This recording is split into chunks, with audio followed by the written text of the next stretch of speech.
जंग के एक पड़ाव पर क्षति पहुंची तो क्या हुआ? जंग के एक पड़ाव पर क्षति पहुंची तो क्या हुआ? हम बचेंगे और भी लड़ेंगे, लेकिन कदम मिलाकर चलना होगा। लेकिन कदम मिलाकर चलना होगा, नए जोश से प्रारंभ करना होगा, वरना कहेंगे देशवासी अगर जीत का सेहरा सिर बंधवाना है तो पराजय का बोझ भी स्वीकारना होगा। अगर वैक्सीनेशन सर्टिफिकेट पे फोटो छपवानी है तो डेथ सर्टिफिकेट का भी जिम्मा लेना होगा। धन्यवाद अध्यक्ष महोदय। सबसे पहले उन लाखों देशवासियों के प्रति श्रद्धांजलि अर्पित करता हूं जिनकी कोविड के चलते जान चली गई। उन करोड़ों देशवासियों के प्रति सहवेदना प्रकट करता हूं जिन्हें हॉस्पिटल बेड, ऑक्सीजन या फिर इलाज के लिए दर दर की ठोकरें खानी पड़ी।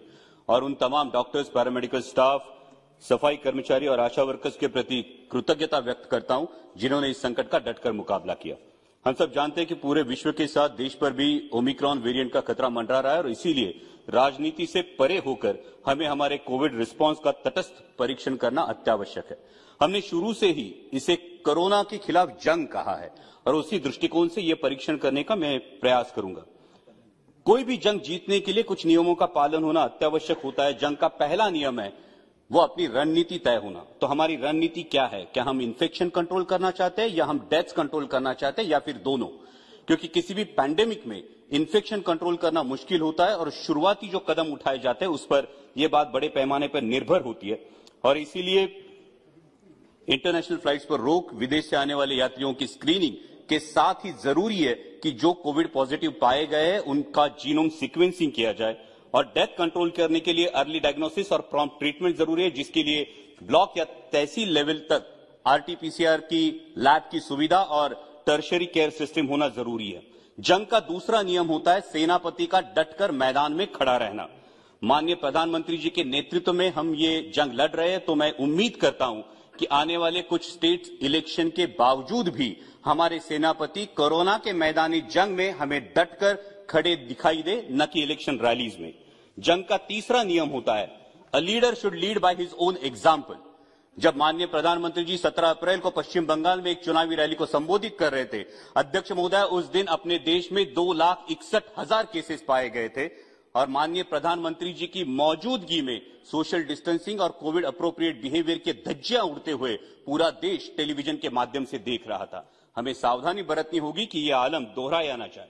जंग का चौथा नियम होता है हर घटक की जिम्मेदारी तय होना। Health is a state subject कह के केंद्र सरकार अपना पल्ला नहीं झाड़ सकती, क्योंकि केंद्र सरकार ह्यूमन रिसोर्स और टेक्निकल एक्सपर्टीज के बारे में राज्यों से कई गुना ज्यादा सक्षम है। इसलिए आपसी समझदारी से आपसी जिम्मेदारी को तय करना होगा और उसी के साथ केंद्र की जितनी भी संस्था है, जैसे एम्स हो, एनसीडीएस हो, आईसीएमआर हो, हर इस संस्था की भूमिका और जिम्मेदारी तय हो। जंग का पांचवा नियम होता है आवश्यक आयुधों की उपलब्धता एवं तैयारी। हमारी टर्शियरी हेल्थ केयर सिस्टम सक्षम बनाने के लिए अध्यक्ष महोदय सिर्फ मास्क, वेंटिलेटर, ऑक्सीजन प्लांट या पीपीई किट आवश्यक या काफी नहीं है, उसके लिए बहुत ज्यादा जरूरी है स्किल्ड मैन पावर का होना। इस पर हमें ध्यान देना चाहिए और उसी के साथ डॉक्टर्स की ट्रेनिंग और अवेयरनेस भी जरूरी है, ताकि इनडिस्क्रिमिनेट यूज ऑफ मेडिसिन या पोस्ट कोविड या पोस्ट ट्रीटमेंट कॉम्प्लिकेशंस जैसे म्यूकरमाइकोसिस देखा गया और vascular necrosis of femur head देखा गया, इन कॉम्प्लिकेशंस को टाल सके। अब वैक्सीन की इंपॉर्टेंस हम भली भांति जान चुके हैं, लेकिन वैक्सीनेशन में जितनी देरी होगी, जितना विलंब होगा, उतना ही वायरस को म्यूटेशन करने का अवसर मिलेगा।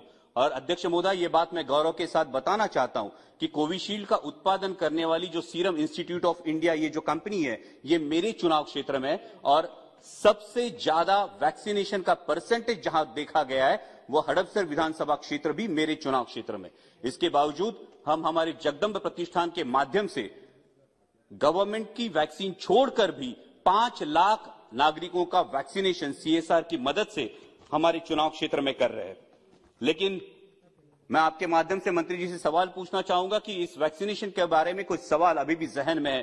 पहला सवाल तो यह है कि सीरम इंस्टीट्यूट ने यह मांग की है कि दुनिया के कई देशों ने बूस्टर डोज रिकमेंड किया है, तो हम इस बारे में बूस्टर डोज के बारे में क्या सोच रहे हैं।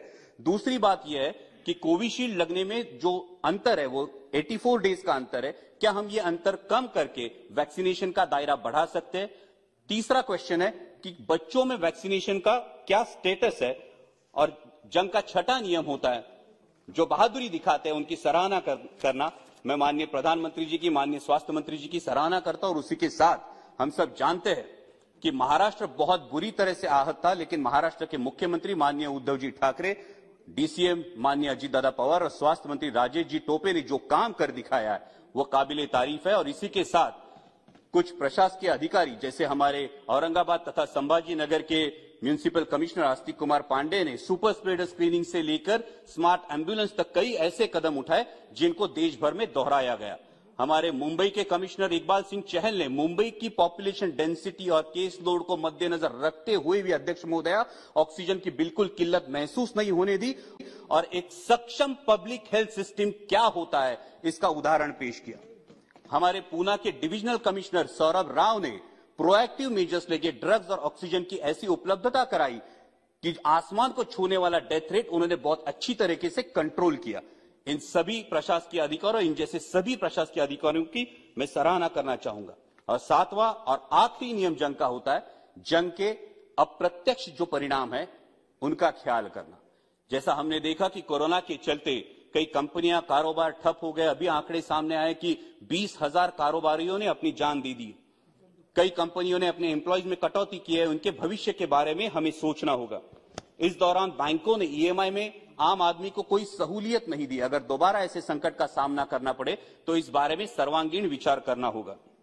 आज भी देश में ओमिक्रॉन के लेकर एक पैनिक सी है अध्यक्ष महोदया। मैं माननीय मंत्री जी से आह्वान करना चाहूंगा कि इस पैनिक के बारे में एक स्पष्ट सूचना अगर देश को मिले तो देश में जो कारोबारों में जो भी पैनिक तैयार हो रही है, आम आदमी में जो पैनिक तैयार हो रही है, उसे राहत मिले।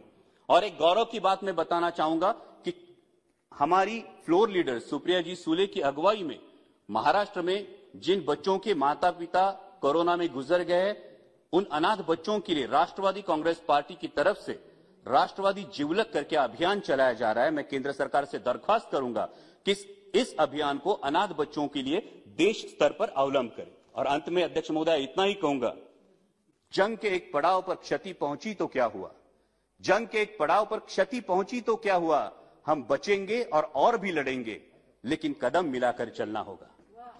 लेकिन कदम मिलाकर चलना होगा, नए जोश से प्रारंभ करना होगा, वरना कहेंगे देशवासी अगर जीत का सेहरा सिर बंधवाना है तो पराजय का बोझ भी स्वीकारना होगा। अगर वैक्सीनेशन सर्टिफिकेट पे फोटो छपवानी है तो डेथ सर्टिफिकेट का भी जिम्मा लेना होगा। धन्यवाद अध्यक्ष महोदय।